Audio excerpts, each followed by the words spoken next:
Atención México, Ecuador está a oscuras, literalmente. Apagones de hasta 15 horas en Guayaquil, 6 horas sin luz en Quito, plantas industriales que llevan meses operando por debajo de su capacidad. Un sistema eléctrico que el propio gobierno ecuatoriano describe como frágil, estresado y dependiente de factores que no controla.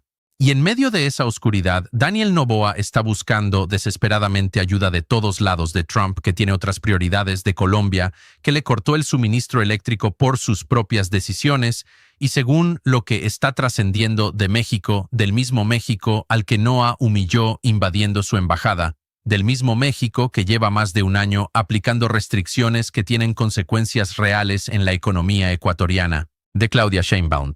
La misma presidenta que le cerró la puerta en la cara y que hoy observa desde una posición de fortaleza absoluta como el país que creyó que podía desafiar a México sin pagar el precio, está pagando ese precio con oscuridad, con apagones y con una crisis energética que sus propios expertos dicen que no tiene solución rápida.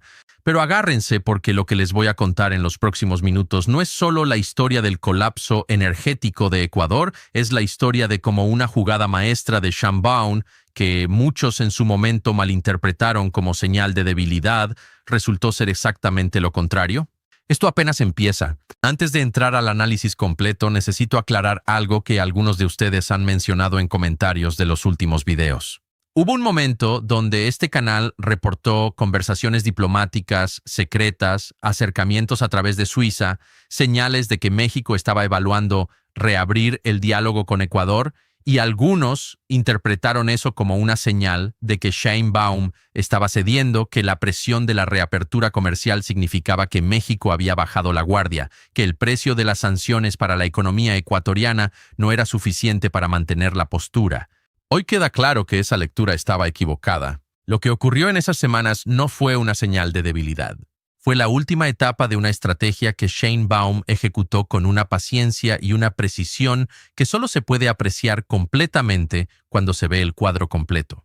Dejar que Noboa creyera que el diálogo era posible. Dejar que Ecuador vislumbrara la salida. Y luego observar cómo la desesperación de un gobierno que cree que la solución está cerca lo hace revelar exactamente cuánto necesita lo que México tiene. Cuánto necesita la reapertura comercial, cuánto necesita el acceso a los mercados, cuánto necesita, según lo que está trascendiendo, el acceso a maquinaria e insumos industriales que México provee o a través de los cuales México tiene influencia sobre las cadenas de suministro que Ecuador necesita para mantener su infraestructura energética funcionando. El resultado de esa estrategia es lo que vemos hoy.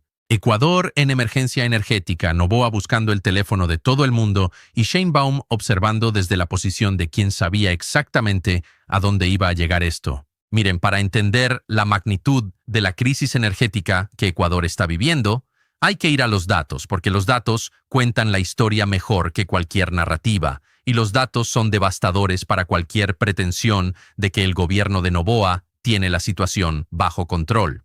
Ecuador depende de manera crítica de la generación hidroeléctrica. Alrededor del 74% de su electricidad viene de centrales que dependen del agua. Eso significa que cuando llueve poco, cuando los embalses bajan, cuando el estiaje llega antes o dura más de lo esperado, el sistema eléctrico del país entra en alerta automática. No es una eventualidad, es una vulnerabilidad estructural que lleva años siendo señalada por expertos y que ningún gobierno ecuatoriano ha resuelto con la velocidad que la urgencia requiere. La principal central hidroeléctrica del país es Coca-Codo Sinclair, con capacidad instalada de 1.500 MW. En lo que va de 2026, esa central ha estado operando en alrededor de 750 MW, la mitad de su capacidad.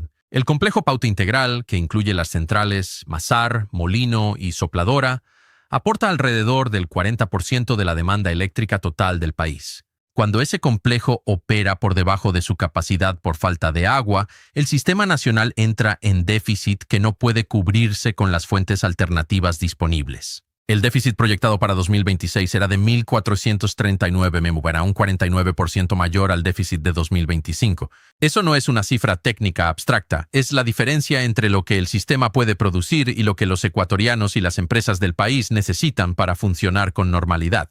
Esa diferencia se llena con apagones, con racionamientos, con horas de oscuridad que impactan directamente la vida cotidiana, la producción industrial y la seguridad de comunidades enteras.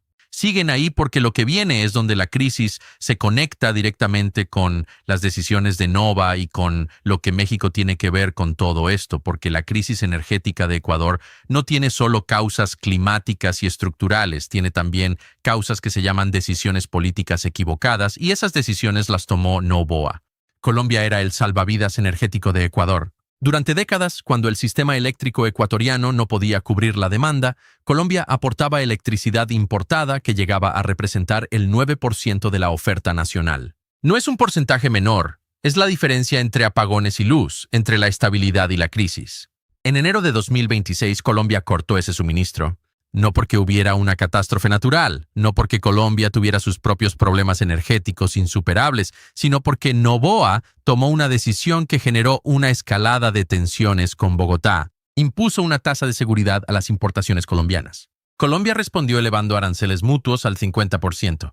Y en ese contexto de guerra comercial con su vecino, Ecuador perdió el 9% de su suministro eléctrico en pleno invierno, justo cuando más lo necesitaba. Ese es Noboa tomando decisiones. Ese es el hombre que invadió la Embajada de México creyendo que las consecuencias no iban a llegar, que se peleó con Colombia por razones que hoy hacen que su propio pueblo pague la luz a oscuras. Y espérense porque hay una dimensión adicional de esta crisis que todavía no está en los grandes medios con toda la claridad que merece.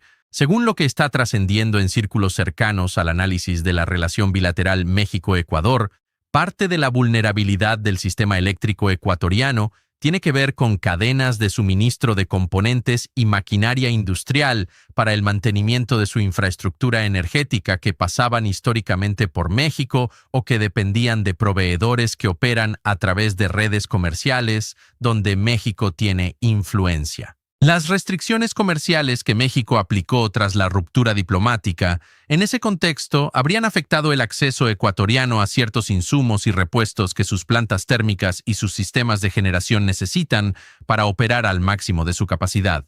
Hay que ser precisos aquí. Esa conexión específica entre las restricciones comerciales de México y la crisis energética de Ecuador no está confirmada oficialmente. No hay un comunicado del gobierno mexicano ni ecuatoriano que establezca esa relación de manera directa, pero las fuentes cercanas al proceso de negociación que ha habido entre ambos países en los últimos meses señalan consistentemente que uno de los temas sobre la mesa, uno de los elementos que Noboa necesita resolver con México para poder abordar su crisis energética de manera integral, tiene que ver precisamente con esas cadenas de suministro industrial. Lo que sí es verificable y documentado es que las restricciones comerciales de México hacia Ecuador han tenido efectos reales en múltiples sectores de la economía ecuatoriana y que esos efectos, combinados con la crisis energética que el país ya enfrenta por razones climáticas y por las peleas diplomáticas de Noboa con Colombia, han creado una situación de presión acumulada que explica perfectamente por qué el presidente ecuatoriano está buscando la manera de hablar con Sheinbaum. ¿Pueden creer que un hombre que ordenó invadir una embajada mexicana necesita hoy la ayuda de México para mantener las luces encendidas en su país? La ministra de Energía de Ecuador dijo en enero de 2026, con toda la seguridad del mundo, que no iba a haber apagones, que el sistema estaba preparado, que 2026 sería diferente a 2024. Esa ministra ya no está en el cargo. Fue removida el 30 de abril de 2026 en medio de cuestionamientos por los cortes de luz que siguieron ocurriendo pese a todas las promesas. Eso es lo que le pasa a los gobiernos que toman decisiones sin medir las consecuencias, que se pelean con sus vecinos sin calcular el costo real de esas peleas, que invaden embajadas creyendo que la soberanía de otros países no tiene precio. Tiene precio y Ecuador lo está pagando en horas de oscuridad.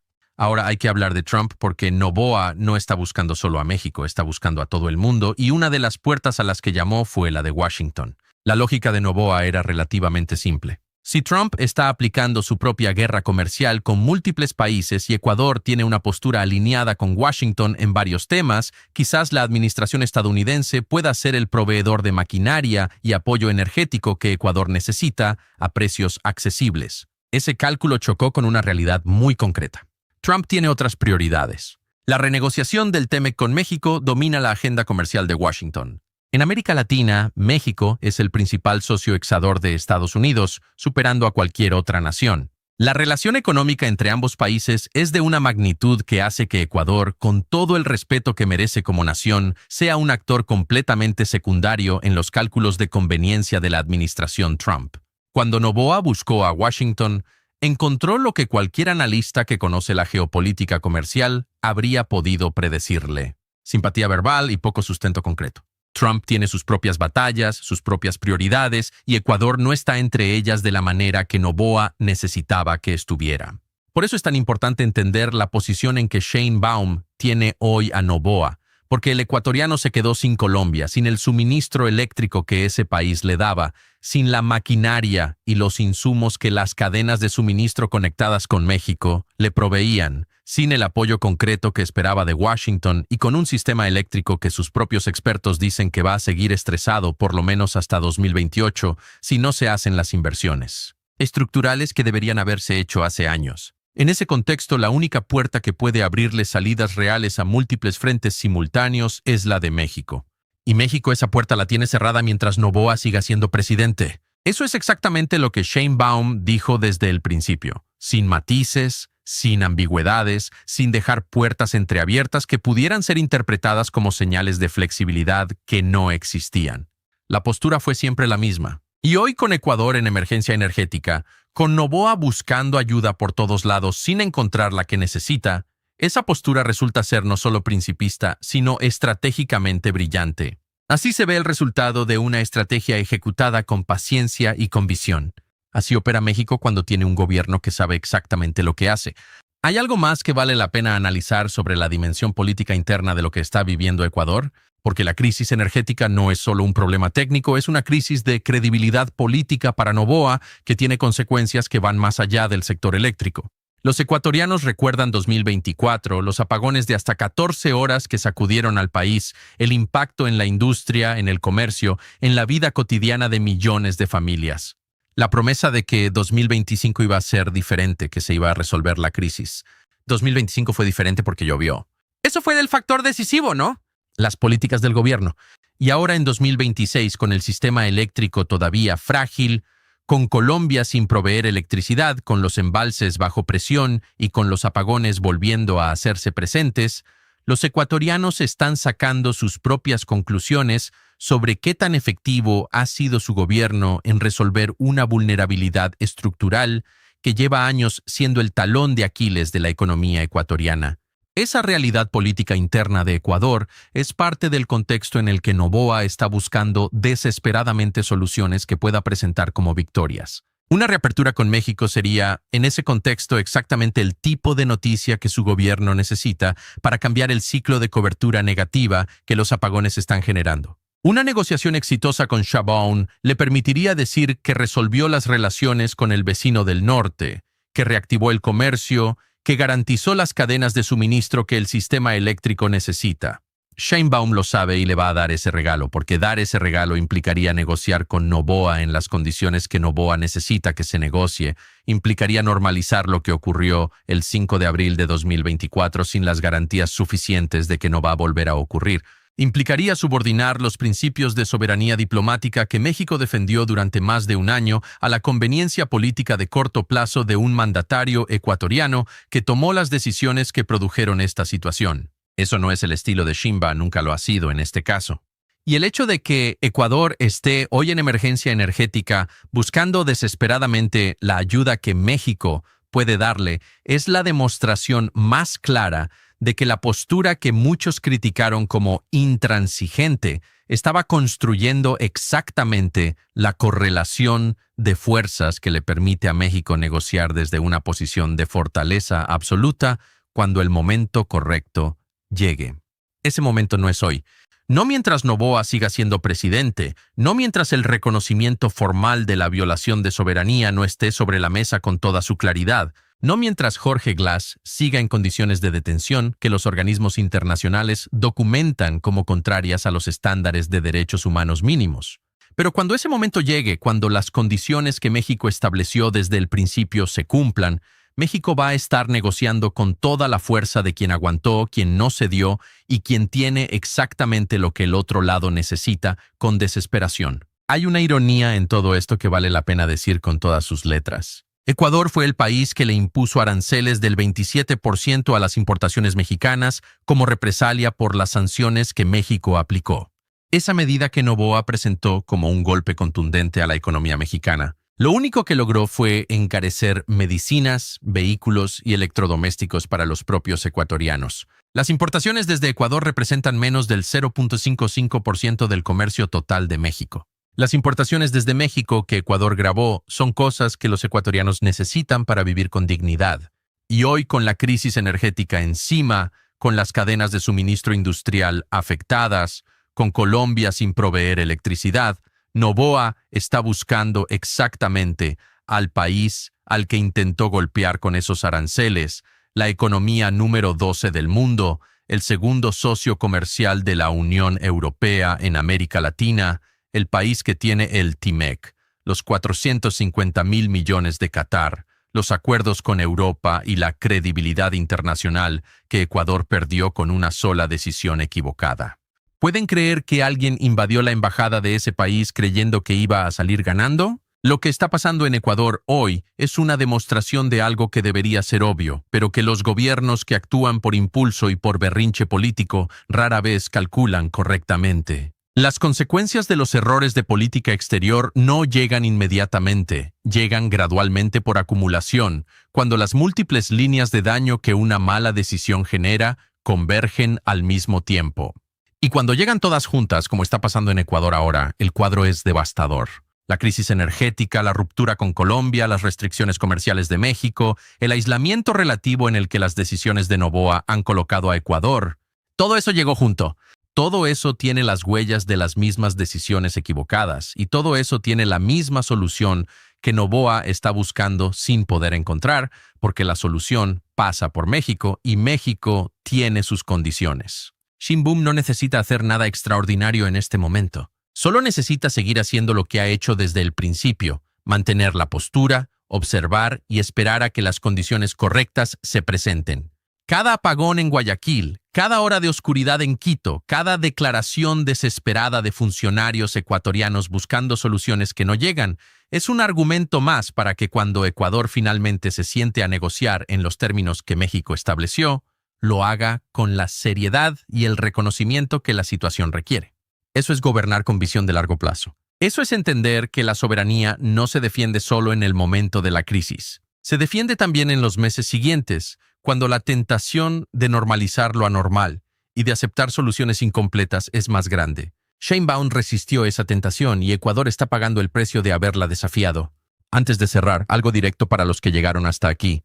Si este análisis les pareció valioso, si creen que México tiene razón en mantener su postura frente a un gobierno que invadió su embajada y que ahora llora pidiendo ayuda, hagan una sola cosa, denle like a este video. No para nosotros, para que más mexicanos vean esto, para que la historia de cómo Sheinbaum está ganando esta batalla diplomática llegue a más gente. Y si no le das like, básicamente le estás diciendo a Noboa que invadir embajadas mexicanas no tiene consecuencias mediáticas. Dale al botón, es gratis. Y Noboa no puede pagarte para que no lo hagas. Y la pregunta para los comentarios de hoy es esta. Con Ecuador en emergencia energética, con Noboa buscando ayuda por todos lados y sin encontrarla. ¿Cuánto tiempo creen que puede aguantar el gobierno ecuatoriano antes de que la presión interna lo obligue a aceptar todas las condiciones que México puso desde el principio, meses, un año más? ¿O creen que Noboa va a caer políticamente antes de que eso ocurra? Escríbanlo abajo. Los leemos todos. Nos vemos en el siguiente